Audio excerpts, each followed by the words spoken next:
அன்றைக்கு ராஜாக்கா பேசும்போது சொன்னாங்க, நீங்கள் என்ன மாதிரி அரசாங்கம் நடத்துகிறீங்க அப்படின்ட்டுன்னு. இன்னைக்கு அரசை ஆளக்கூடியவர்கள் பல்வேறு அறிவிப்புகளை வந்து அவங்க மேனிஃபெஸ்டோவில் வந்து கொடுத்துருந்தாங்க. ஆனால் கொடுத்தது எல்லாமே கட் காப்பி பேஸ்ட்டு தான். மீண்டும் சொல்கிறேன், நீங்கள் கட் காப்பி பேஸ்ட்டாக அடிச்சு தான் பண்ணுறீங்க.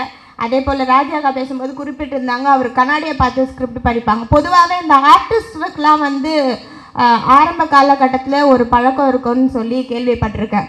அதாவது அவங்க சினி ஃபீல்டில் நடிக்க போனாலோ, இல்லை சின்ன ஒரு ட்ராமா பண்ண போனாலோ, இல்லை டான்ஸ் பர்ஃபார்மன்ஸ் பண்ண போனாலோ, அவங்க வந்து கண்ணாடி முன்னாடி தான் பர்ஃபார்ம் பண்ணி பார்ப்பாங்க. அப்போ தான் அவங்க ஃபேஸ் எக்ஸ்ப்ரெஷன் எப்படி இருக்குது, உடம்பு பாவனை எப்படி இருக்குது, வெளிப்படையாக எப்படி அதை நம்ம பண்ணுறோம், அது ரிசீவ் ஆகிறவங்களுக்கு எப்படி ரிசீவ் ஆகும், இப்படி எல்லாமே வந்து கண்ணாடி முன்னாடி நின்று தான் வந்து எல்லாருமே ப்ராக்டிஸ் பண்ணுவாங்க.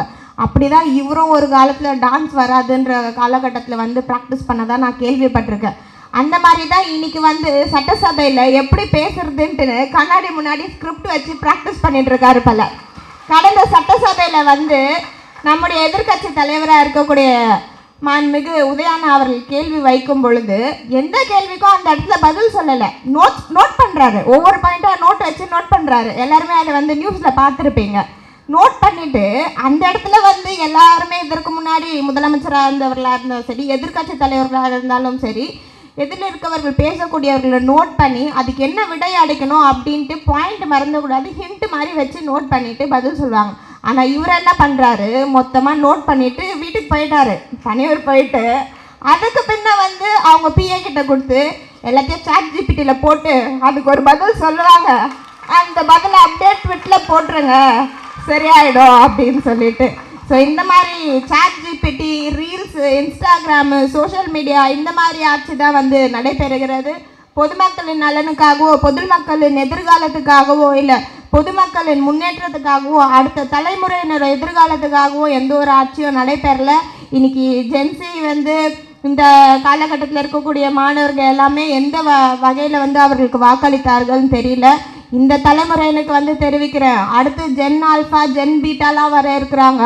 அவங்களுக்கு எல்லாம் நல்ல எதிர்காலம் வரணும்னா நீங்கள் எந்த மாதிரி கொள்கைகளை கடைப்பிடிக்கிறீங்க அப்படின்றது ரொம்ப முக்கியமாக இருக்குது. இன்றைக்கு வந்து நீங்கள் ரீல்ஸ் போட்டு போயிடலாம், நாளை பின்ன உங்கள் ஃப்யூச்சர் என்ன, உங்கள் ஃப்யூச்சருக்கே கேள்விக்குறி. நான் இந்த சோஷியல் மீடியா ஹேண்டில் பண்ணுறவங்களுக்கே சொல்கிறேன், உங்கள் ஃப்யூச்சருக்கே என்ன இருக்குது, இங்கே என்ன எதிர்காலம் இருக்குது. இன்றைக்கு தமிழ்நாட்டில் ஒவ்வொன்றுத்துக்காகவும் நீட் போராட்டமாக இருக்கட்டும், இந்தி எதிர்ப்பாக இருக்கட்டும், இப்படி ஒவ்வொன்றுத்துக்குமே திமுக தான் வந்து எதிர்த்து குரல் கொடுத்துருக்காங்க தமிழ்நாட்டுக்காக. வேற யாருக்கும் இந்த தைரியம் இது வரைக்கும் வந்தது கிடையாது. எல்லாருமே யோசிப்பாங்க, நம்ம வந்து சென்ட்ரல் கவர்மெண்ட் எதிர்த்தா நம்மளுக்கு வர வேண்டிய கிராண்ட்ஸ் வராத போயிடும், நம்மளுக்கு வர வேண்டிய நிதி வராத போயிடும்.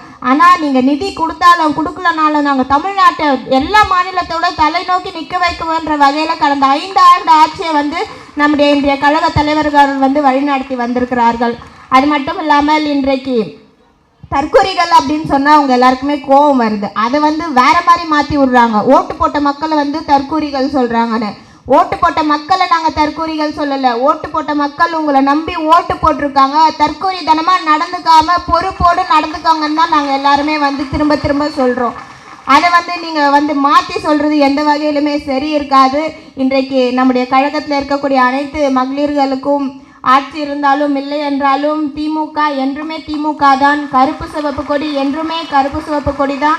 சுயமரியாதை என்பது என்றுமே சுயமரியாதையோடு தான் நாம் அனைவருமே செயல்படுவோம் என்ற வகையில் நாம் அனைவருமே தொடர்ந்து கழகத்துக்காகவும் கழக கொள்கைக்காகவும் நாம் போராடுவோம்.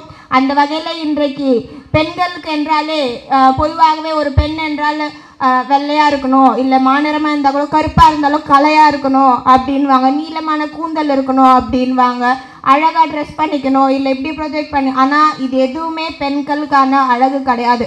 ஒரு பெண்ணுக்கு அழகு இருந்தாலே சுயமரியாதை தான். அந்த சுயமரியாதையை உருவாக்கி தந்தது திராவிட முன்னேற்ற கழகம்.